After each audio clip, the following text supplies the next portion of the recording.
सवाई माधोपुर जिले में हुई भारी बारिश के बाद सूरवाल बांध पर चादर चल रही है, जबकि बांध में अब भी पानी की आवक लगातार जारी है।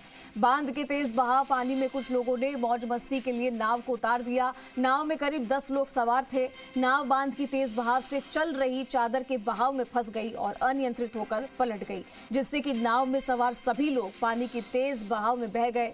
नाव पलटने से पानी में बहे लोगों में से 8 को सुरक्षित बाहर निकाल लिया गया, लेकिन एक युवक की तलाश अभी भी जारी है, जबकि एक अन्य युवक जो है वो बांध की चादर के दूसरी तरफ मोरी पर फंसा हुआ है। अब उसे निकालने के लिए भी एनडीआरएफ जो है वो लगातार कोशिश कर रही है।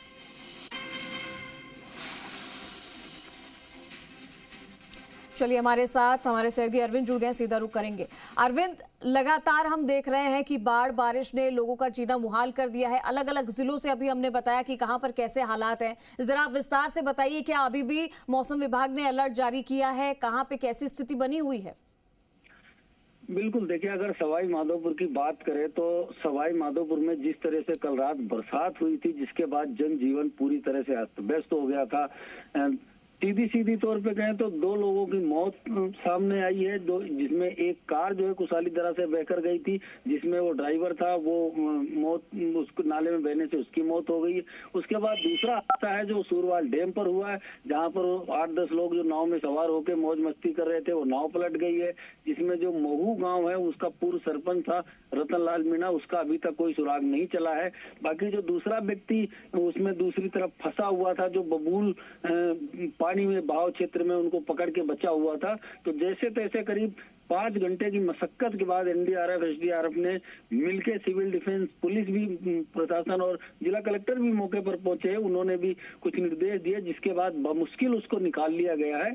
इसके साथ ही अगर भाड़ुती की बात करें तो वहां पर भी 2-3 घरों में ऐसे परिवार थे जो बाढ़ के उसमें चपेट में आ गए, जहां पर भी एनडीआरएफ की टीम पहुंची और एएसआई है जितेंद्र सिंह, उनके नेतृत्व में इस रेस्क्यू टीम को चलाया गया और वहां से करीब 8-10 लोगों को निकाला गया। इसके अलावा सवाई माधोपुर के और भी सिटी कई सारे क्षेत्र ऐसे थे जहां पर लोग फंसते गए और उनको एसडीआरएफ, एनडीआरएफ या सिविल डिफेंस द्वारा निकाला भी गया।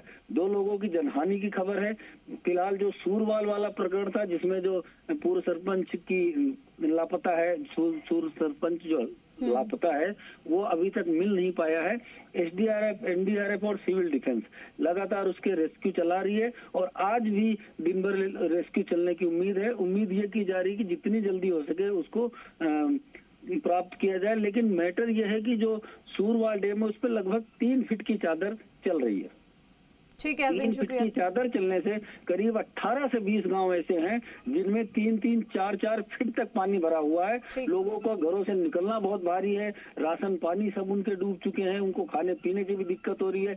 बिजली सप्लाई कल पूरे दिन से कटौती थी, आज भी कटौती की स्पष्ट घोषणा कर दी गई है जेईएन के द्वारा कि लगातार बिजली कटौती रहेगी। जिला मुख्यालय पर भी 4 घंटे की बिजली कटौती की गई है। इसको नाम दिया गया है कि 220 केवी लाइन की मरम्मत कार्य किया जाएगा। हालांकि बरसात की वजह से ये सारी दिक्कतें, हैवी रेन की वजह से ये सारी दिक्कतें आई हैं।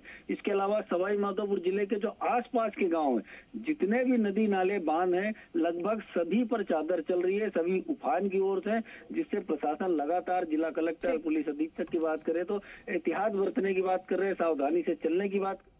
ठीक है अरविंद, शुक्रिया तमाम जानकारी के लिए। ऐसे में लोगों को भी सतर्क रहने की बहुत ज़रूरत है जिस तरीके की खबरें सामने आ रही है, क्योंकि प्रशासन लगातार काम कर तो रहा है, लेकिन यहाँ पर कुछ गलतियाँ लोगों से भी हो जाती है, आम जनता से भी हो जाती है। उनको मना किया जाता है कि ऐसी जगहों पर ना जाए जहाँ पर पानी ओवरफ्लो हो रहा हो या फिर कहीं पाल के आसपास ना हो या कोई ऐसी पुलिया पर जो टूटने की कगार पर हो, ऐसी जगहों से दूर रहे। फिलहाल हालात जो है वो भारी बारिश के बाद कुछ इसी तरीके के नजर आ रहे हैं जो आप तस्वीरों में देख रहे हैं। जगह जगह पानी भरा हुआ है और लोग घरों में भी फंसे हुए हैं।